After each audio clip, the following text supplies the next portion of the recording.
problem they have is a lack of acknowledgement for the size of the gap between the top tier champions and the lower tier champions.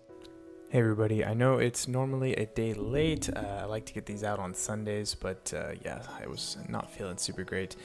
This is another podcast about just topical stuff. The Kabam had an interesting drop of news for the Alliance War Season 5. They're going to be introducing some new stuff, including global nodes, going to change the way recruiting happens, and of course, you guessed it, Kam and I got on call and went for it, diving in deep into this post.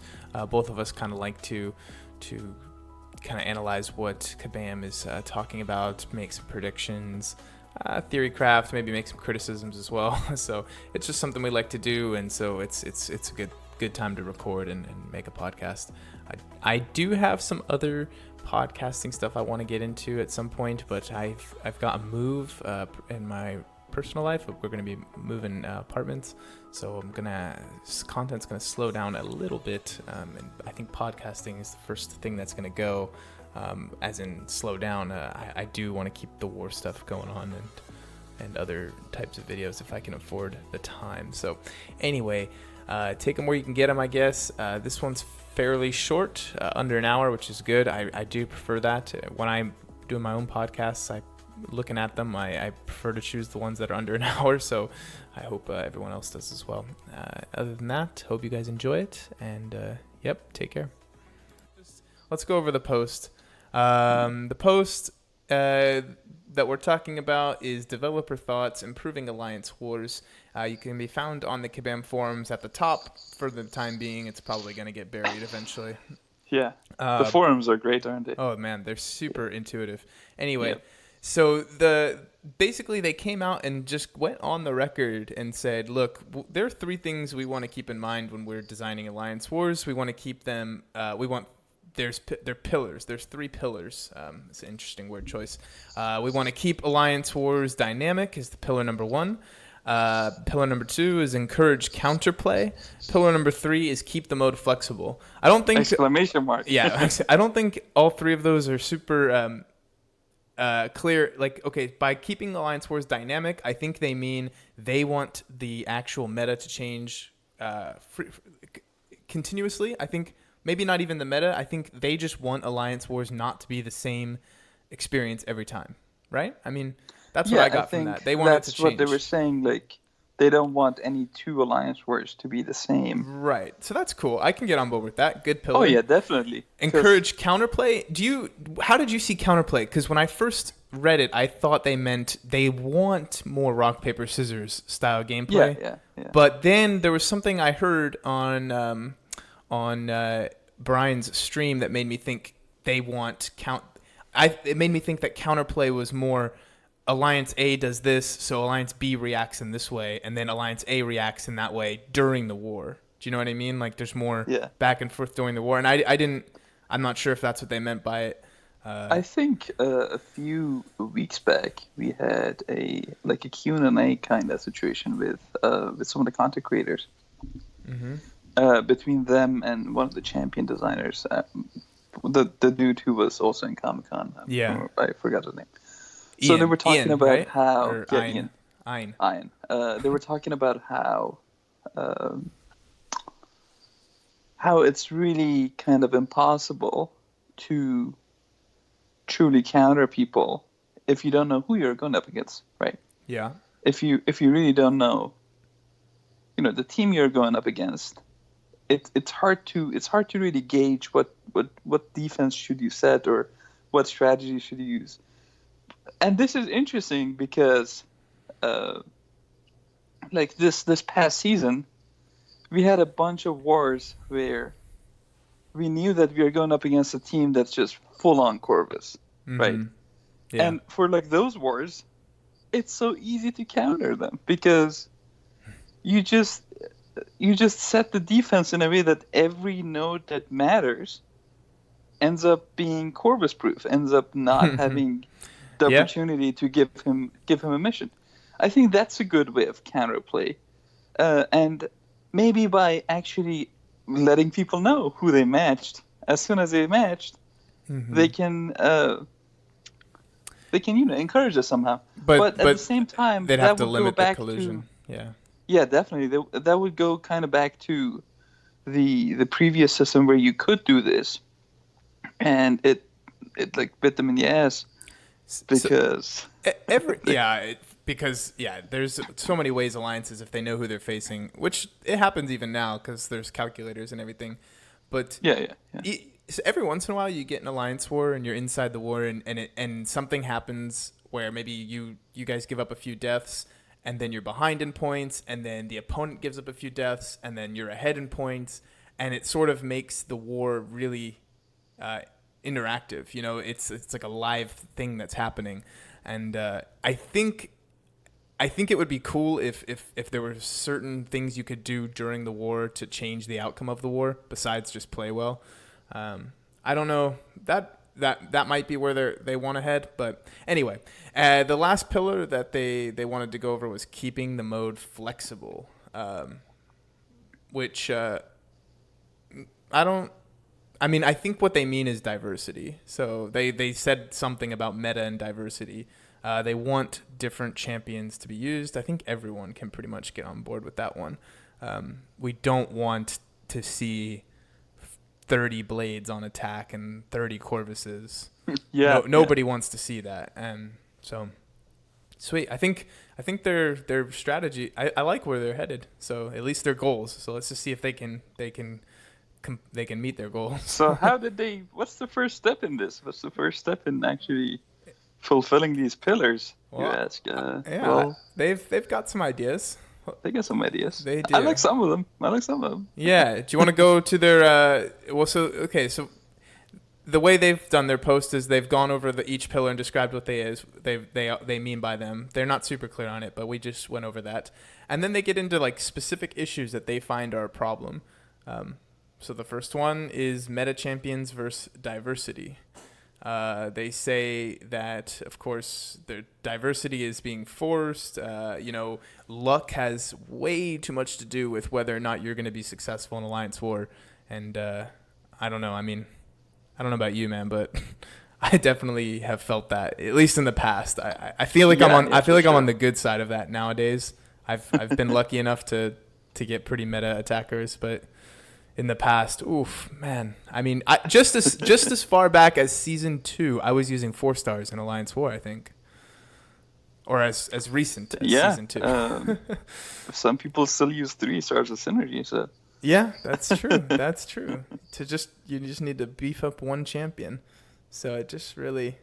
I feel they're kind of ambivalent about the whole luck system in this game, though, because they say that they don't want luck to be the sole determining factor, but at the same time they do stuff like the current labs that are awesome, but at the same time it's all luck based. Some people get shafted, people get not shafted. RNG is a core aspect of this game, and I don't necessarily think that you would I think the main problem they have is a lack of acknowledgement for the size of the gap between the top tier champions and the lower tier champions. I think they think, okay, look, all those lower tier champions need is a global node, and everyone's gonna rank them up to 455.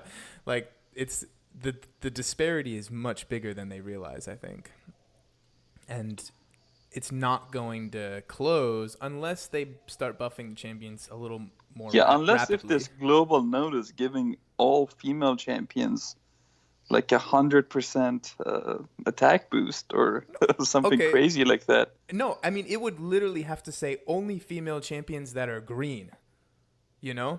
If all female champions are getting an attack boost, are you going to rank up your Gamora? You're going to bring in your Magic, you know? There are top tier female champions already. All the green gals are getting buffed. green She-Hulk and Gamora, they have to have green skin, you know? I just nobody's going to there's no buff that you can put that is across the entire board that would make these champions good, because it's all relative and the current top tiers are not going anywhere. Like, you can see it with masteries. There's no mastery setup that's going to make your Gamora a top tier attacker, because if you're using that mastery setup, chances are there's another female attacker. I guess it doesn't mean female. Any champion attacker that's better than her with those same masteries. So that's the problem I see with the way they're addressing this. So their solution number one is rotating global buffs. I guess you could probably tell from the way we were talking about this. They're going to start off season 5 with two global nodes? 2 global nodes, and I like the idea of this. I really like the idea of choose your own adventure, I guess. So is it going to be choose our own, or are both of these going to be active? No. These are both active. Okay. During the entire season, one is for offense, one is for defense. Amped up is for offense. It's not going to affect your defenders, and bleed immunity is for defense. It's not going to be affecting your attackers. Yeah, it's pretty cool.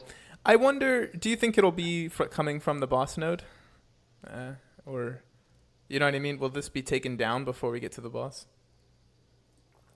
It's probably coming from the boss. Put it on node 29. Force everyone to take it early. Because there's currently a global node somewhere in War.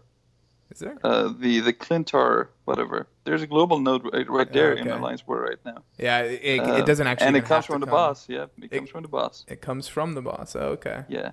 So that's interesting. Yeah, it'll probably come from the boss. But that's okay. So, you know what's actually funny about that? There's an interesting interaction that could potentially happen where a lot of times, at least, hold on, where am I trying to go with this? Okay, the hardest node in the game is 29, and often or sometimes the boss gets downed before that node gets taken. Yeah. So the global nodes could be taken down. Oh, yeah. But somebody might say, hold on, leave up the bleed immunity. I'm about to fight with Blade. And I think, man, so many people freaked out about Blade being nurtured based on this. No, it's not even close. This changes. I think they made him so much better. I think almost all the fights that you're taking Blade to, the bleed immunity is not going to have a adverse effect, and it's going to allow him to take all the fights that he previously couldn't fight. Yeah, because like you don't really need to bleed someone on like a diversity node or some random node that doesn't even matter, right? But at the same time, on node 29, node 34, those are like super challenging fights. Super like I think those are both harder than the actual boss fight. Yeah. So. and the cornered is a thing, and. Cornered is vicious too. It's like 300% cornered, so you are not going to be getting away with the bleed. Yeah, because it's great. Now he can parry. Oh man, Blade. He's on the up, guys. If you haven't realized, Blade he's making a comeback from top of the attacker list to even higher. So. Yeah. Okay, that was the issue number 1 that they're trying to address. I think there's a ton of ways they could address diversity. One thing interesting I heard, I'm not sure if I'm on board with it, is attacker diversity points. I think that would be kind of cool. Not sure how that would play out. There could be a lot of grumbling. It would have to be very flexible, I think. Yeah. It would have to be very flexible and very optional. I definitely would enjoy getting points for my alliance for using some other champions. That's something I like to do just for fun. Yeah, you and your Sentry would be the MVPs for sure. Speaking of optional, I think these changes would have gone over a lot better if the tiers that they're being applied to was more limited. Because they're being applied to right now, like from tier 1 to tier 5. Man, there's such a big difference between tier 1 and tier 5. There's a big difference between tier 1 and tier 3. But, okay, hold on, though. Like, I mean, I don't... Overall, I feel pretty good about the changes, and I'd be upset if I was in a lower tier and not receiving the same treatment. You know? They're trying to make improvements. They're not trying to make it worse.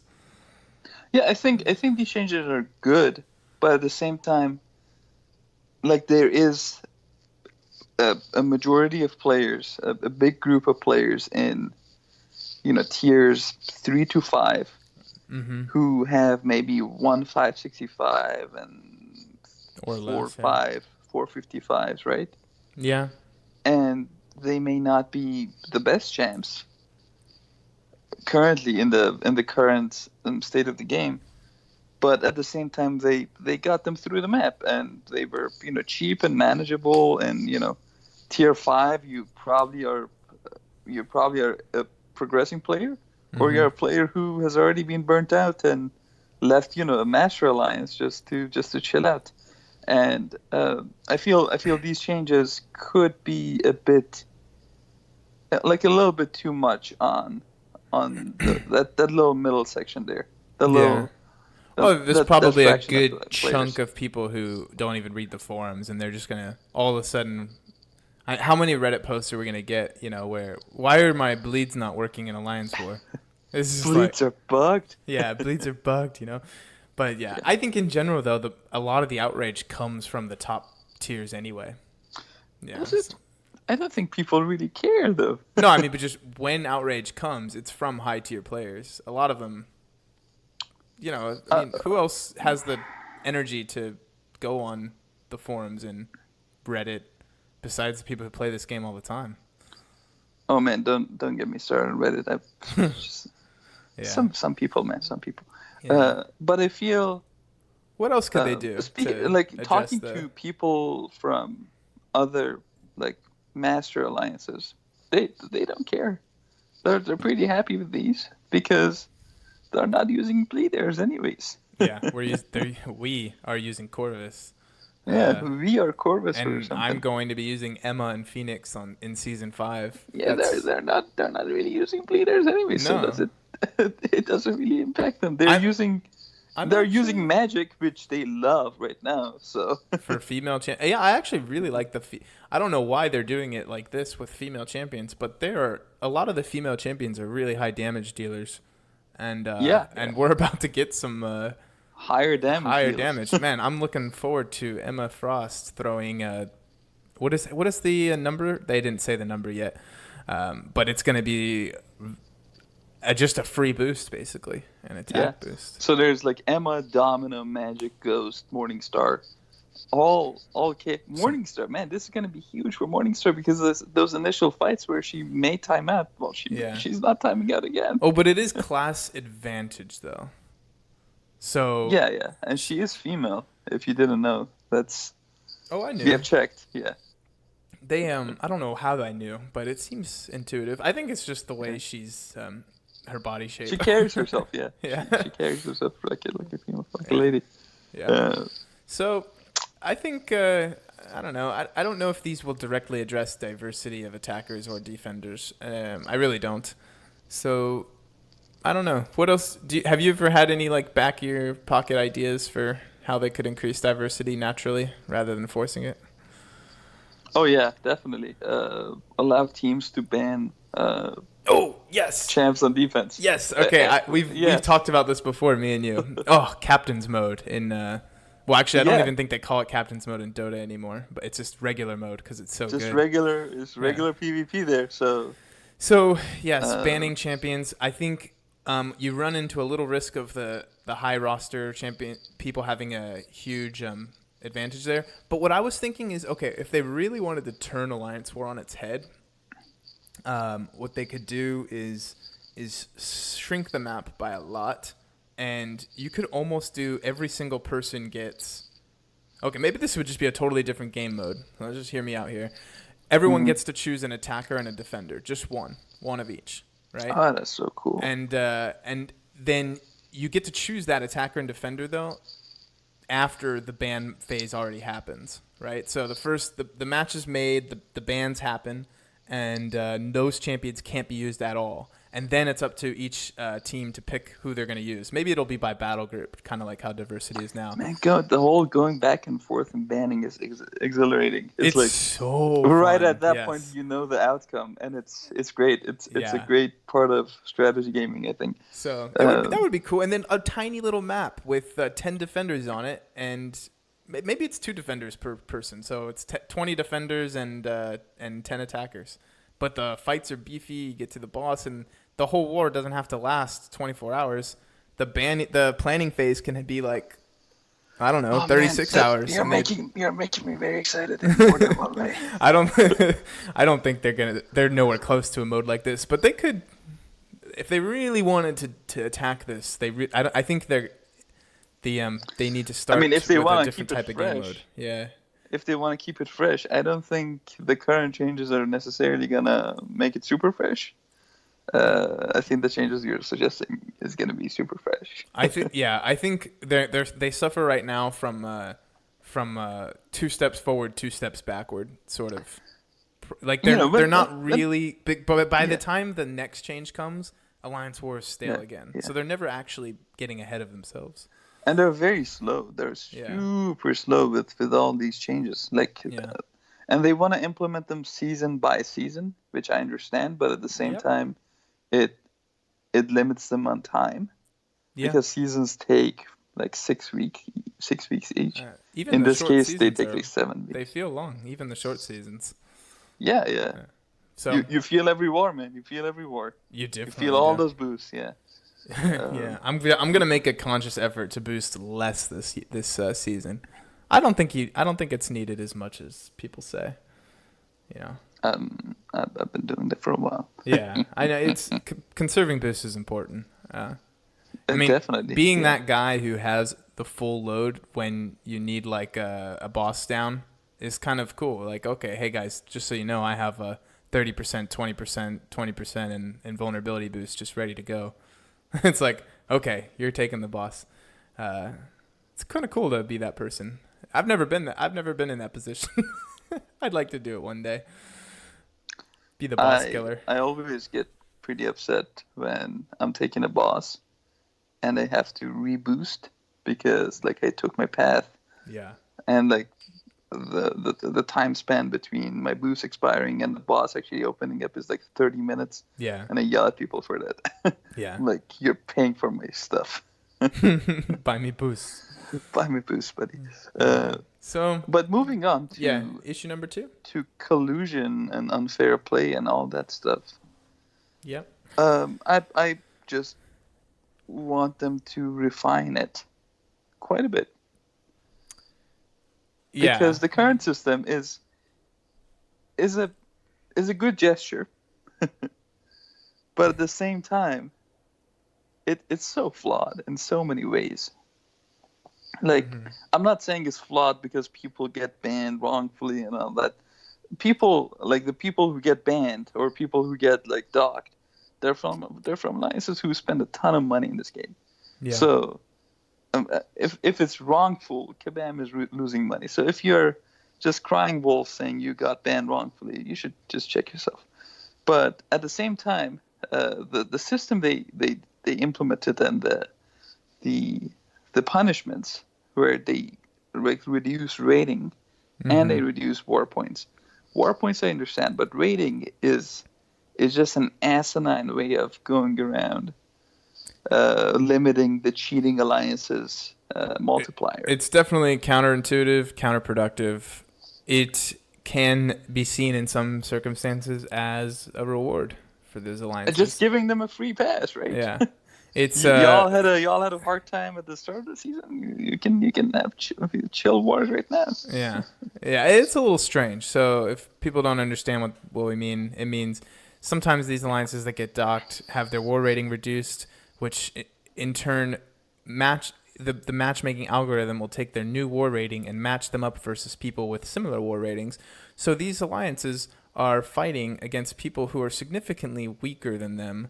And it gives them very easy matchups a lot of the time.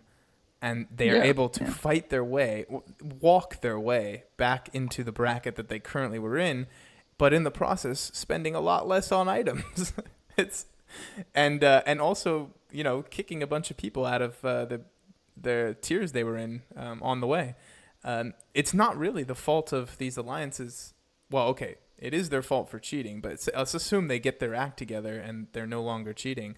And they're trying to redeem themselves. Which they never do, which is kind of funny because some alliances got docked 3 times in 4-week season. Jesus, how do you do that, man? I don't know. How do you do that? I'm just assuming for the one good-hearted the alliance one, out the one there. good alliance. Yeah, They found the cheater. They banned him, and now they're trying to get their way they back. kicked him. And He's out. they have like He's a in the path of destruction on their way back up to master. Yeah. They're just knocking all of these platinum And I 2 mean, alliances some of down. them feel bad, I guess. And Yeah. like I heard like somebody saying I think it they're happened gonna to like us. send.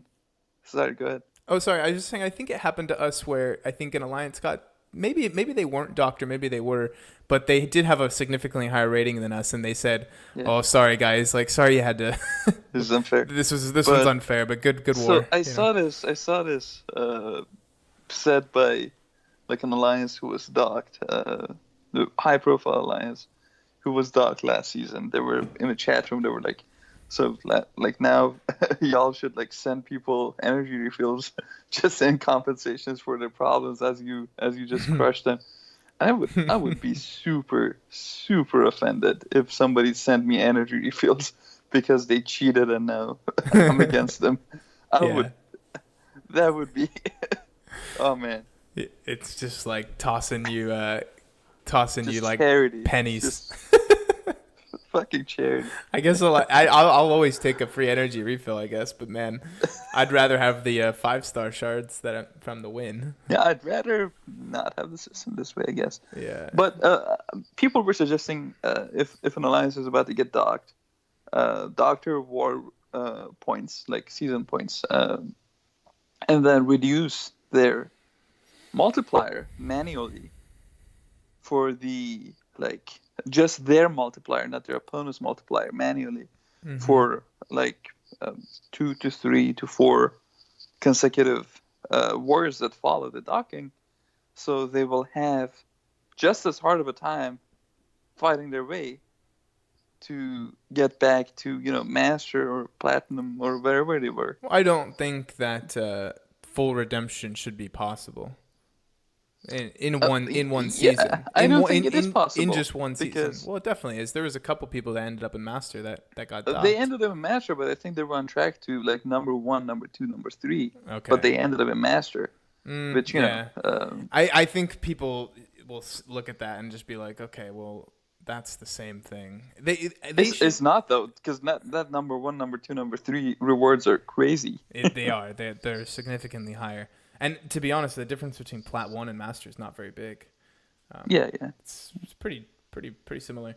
The difference between Gold 1 and Master is pretty big, too. Yeah. I'm talking about MMX IV. I think, yeah, those guys. Email guys. They got hit pretty hard. That was significant. That was the one that everyone probably felt like, okay, finally. Yeah. But I don't know. I think if you do get caught for cheating, basically your season should be. I don't want to say totally shot, but you should end up at least a full tier underneath where you were going to end up, like at least. I think that makes sense. So I don't know about being able. I just think they should manually make it okay. Yeah, but at the same time, I think. Or just cut the rewards in half, maybe, or something like that. I think it's just such a thin line to walk sometimes. It is hard. Because it's like there are those alliances. There's a couple that just one guy, nobody even knows who he is. Finally, after the third time being docked, they finally figure out who it is. They sniff out the rat and they boot him. And it's like, okay, should 29 people lose out forever because of that one guy? It sucks. I mean, technically, their alliance got an unfair advantage. Yeah, in the current system. But yeah, in an ideal world, I mean, I'm saying I'd throw the hammer down pretty hard. But in an ideal world, I would just expect people not to cheat. But I just want a giant red banner in game on their name. Cheater. Why not? Why not? It's not that big a deal. It's not. What is it? This is still all anonymous, Like, there's no way for this to come back to a person in real life. They can start a new account. Or maybe the cheater, it's a title that they can't remove, and it lasts for the full season. Yeah. It goes away eventually, but then you can boot the alliances that that run an alliance war with someone with that title on will get docked, something like that.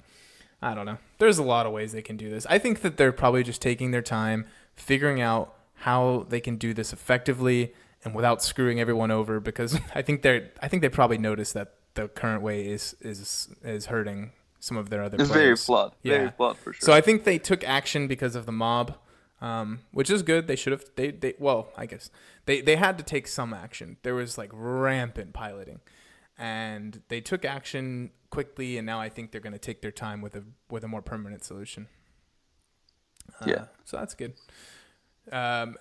One more thing I really like is what they say about finding a new home, because I've seen this talked about quite often lately, because people seem to be taking a toll from Alliance War, I guess, which I understand. Everyone takes a break. People quit sometimes, and people just want to step down or chill out or relax, or just not, quote unquote, not chase the carrot anymore, as some of the people would say. Yeah. And do you think that some of it? Do you think that them trying to solve this problem is I don't know if it. I know that I definitely think recruitment should be easier, but the chasing the carrot thing, it's all psychological. Like, people shouldn't be killing themselves over this. If you can't hang in the alliance you're in, then there's nothing but wrong with just stepping down. At the same time, the whole chasing the carrot argument is basically used by a lot of people who are playing relaxed, and they want everyone else to play relaxed as well. So they're like, you should stop chasing the carrot or some shit like that. True. I mean, I think everyone should just play at the level that they have the most fun. If you're having fun, you're having fun. Yeah. But so many others' people, business is none of yours. So many people say, I'm not having fun. Change it. It's just like, okay, I understand where you're coming from, but, is there nothing you can do to make yourself have more fun in the game?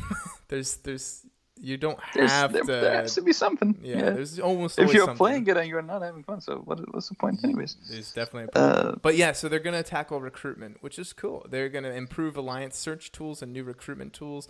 I don't know what you're envisioning. I'm envisioning maybe like application lists. I know they already have that, like request to join alliance, but maybe it's something a little more detailed for the officers. Some ways to sort through statistics. I don't know. That'd be kind of cool.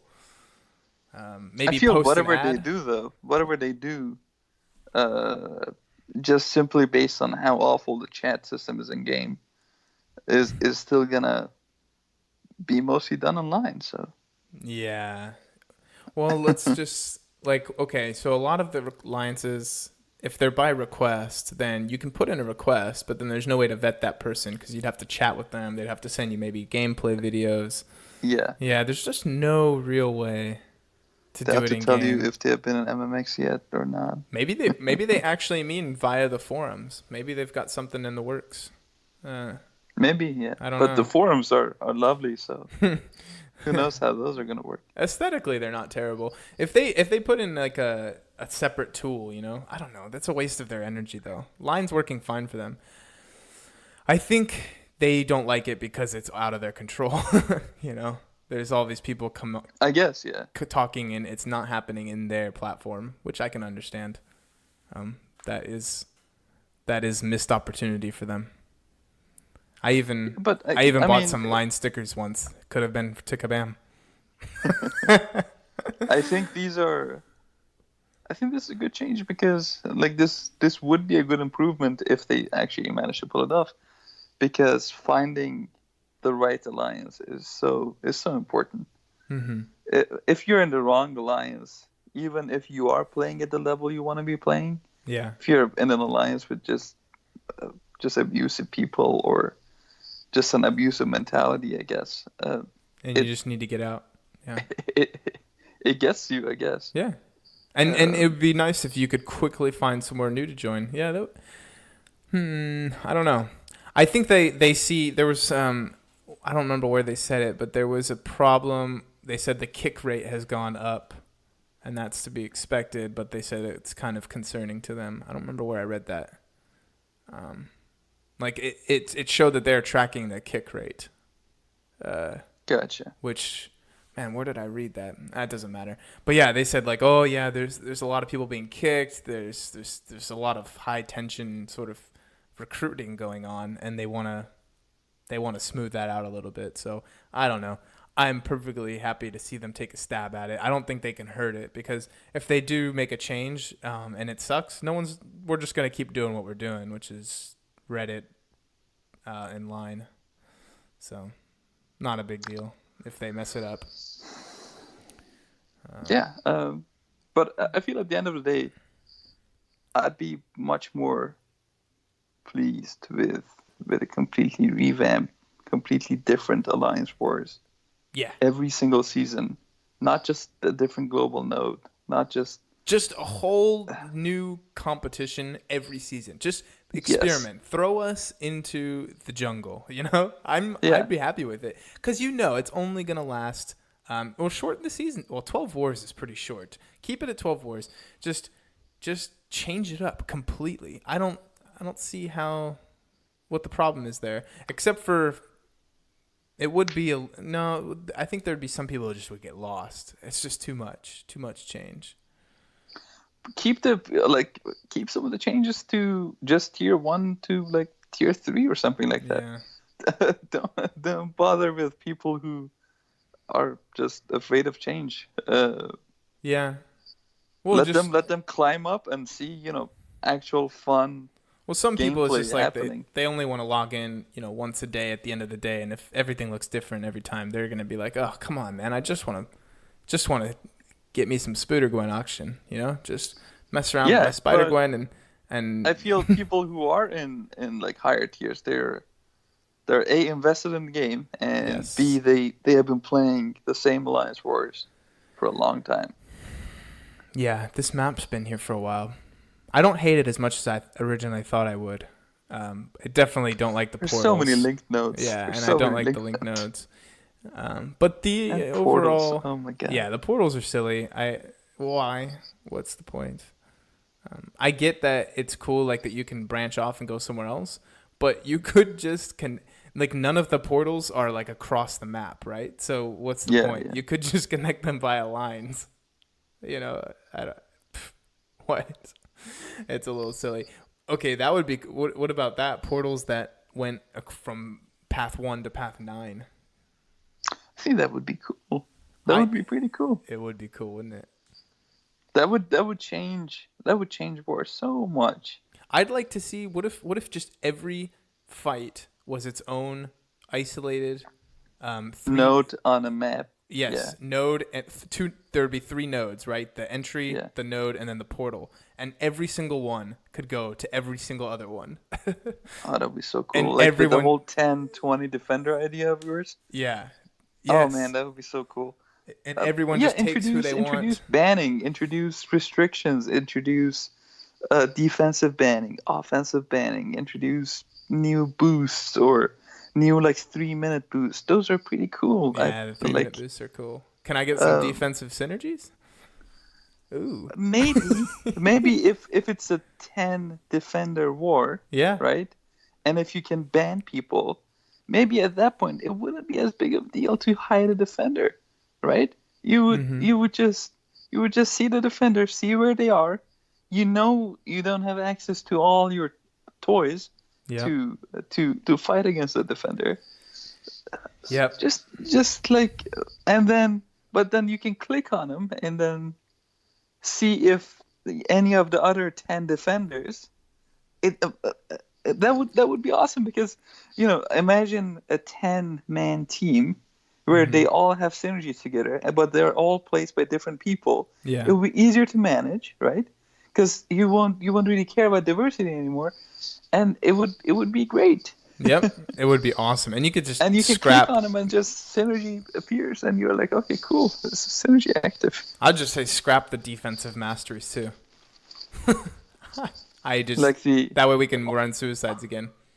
All of them? Oh yeah. Just give them a standard build and make it work. I mean, I'm running suicide anyway, so I'm running them right now too. I don't care. I sometimes actually during the off season when I'm running suicides, I can rack up a few kills just from that 565 super high attacks Spider-Man. Yeah, but You get him to evade against you, and one hit you're dead. It's like 15k medium. I've had some experiences with that dude. I still have trauma. He is still my nemesis in arena, man. He always gets me. I'm like, and he's rack so up. freaking jumpy as well. Yeah, like by the time I'm done an arena fight with him versus someone's 565, that guy's got like 8 poise charges, and I'm just like, oh god, any mistake here. And sometimes I usually play arena with one hand, so it can get pretty risky.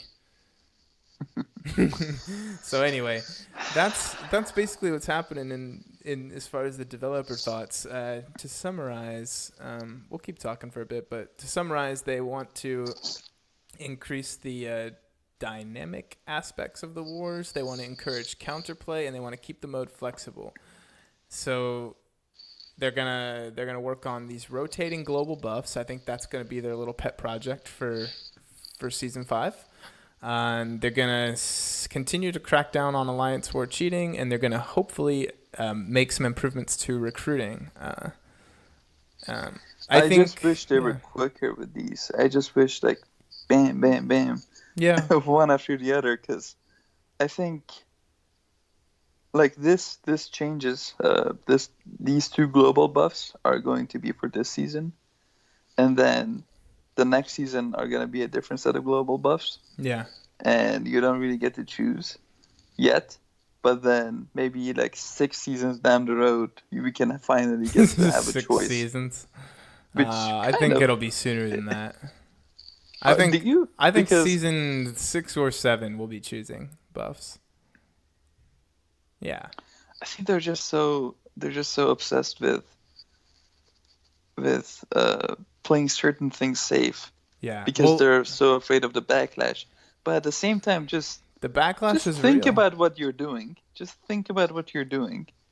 And consider what impact is going to have on different levels of players. Like, the idea you said about 10-man Alliance Wars with banning. Mm-hmm. That's awesome for a tier 1 player or a tier 2 player, but may not be as awesome for a tier 3 or tier 4 or lower player, because how about the bannings are going to hurt them. Right? How about select your mode of war? Select your mode. And then fight in that war. The rewards are always the same, but you're always going against... against... Or just climb up to tier 2 or tier 1 and have that kind of war if you are, True. True. So you wouldn't be burned out by normal wars. And, it would give people something to strive to. And at the same time, it would still make them money because, pots and boosts and all that. It's not gonna stop. Introduce more boosts, introduce more interesting stuff, more things that actually matter. Yeah. Because bleed immunity node is not gonna matter in tier 1. There's a few nodes that would be insane if they made them global. Like some of those dungeons or these lab nodes. Oh my goodness. What's the one I hate? I hate Tranquility. Ah, yes. God. It's like Tranquility 3? Plague Mine. Yeah, the one where it's like 15 seconds. 15 seconds is like... Oh, man. R.I.P. Corvus. R.I.P. Void. Yes. Yeah. God, there's so many people that get hammered by that one.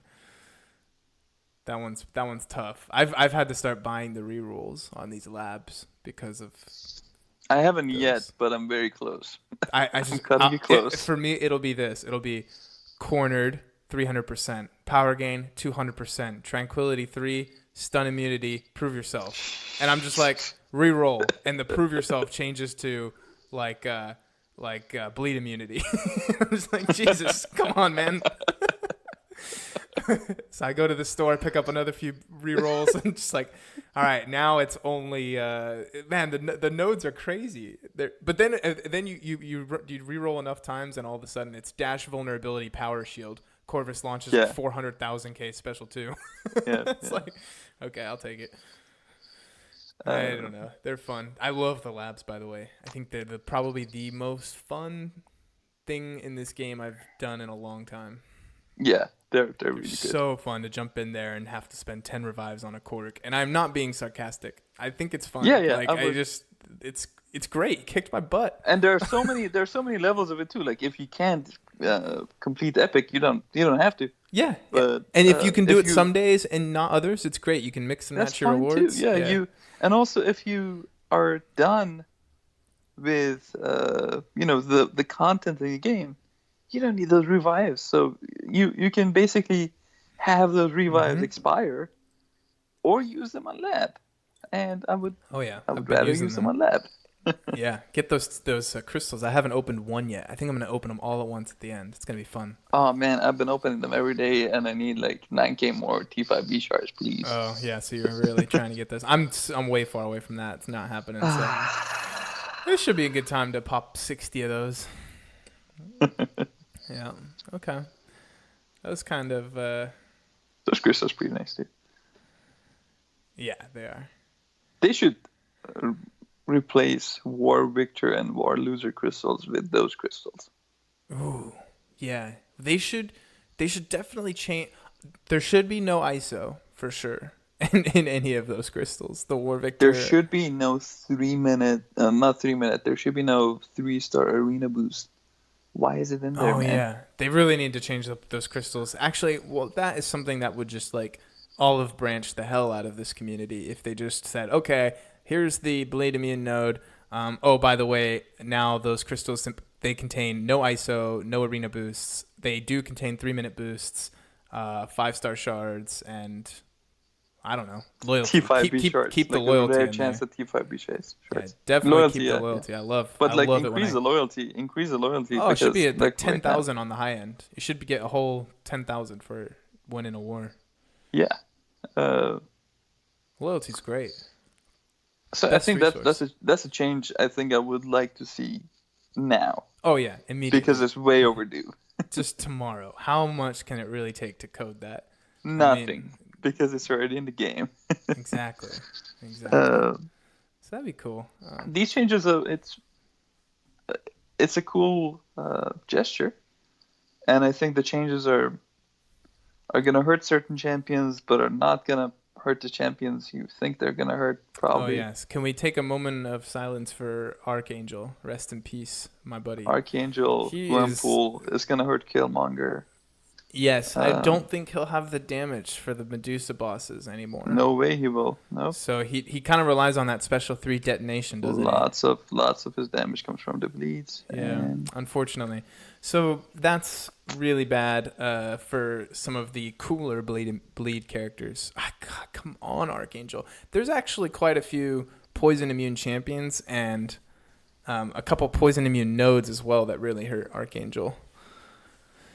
He just cannot catch a break. You know what they can do, though? And they nerfed him. What they can do for like a future season global node, just to like extend an olive branch to Archangel specifically. Make it so that all bleed and poison effects are passive. Ooh. Right? They deal 90% less damage, all of them across the board. Yeah. All bleed and poison effects. But no champion is immune to them, regardless of the node. So it's just for regardless Archangel. of the champ, regardless of the node, no champion is immune to them. I think that would be very balanced, actually. And it would be cool for one season. For Archangel, and it could be one of those nodes you can pick and choose, like this or this. Yeah, yeah. That would be cool. It's like, all right, guys, let's bust out our Archangels and bring them in. Get those Neros up. I think it would be great, man. I think it would be incredible. Yeah. And, you know, that one of the well, yeah, you have to... So, like, it wouldn't even proc cornered. It's going to be, like, heaven for him. Oh, that's true. It wouldn't proc and cornered. I still wish his passive stun didn't go away. Really struggle with those Void AQ bosses without the passive stun. What is hard in AQ these days? Man, he's tough. You know who actually did pretty good last time I tried is Emma Frost. She did all right. Mostly just because I you can bet. throw a few special twos. And she actually, one time I went into diamond form and she shrugged off his fatigue.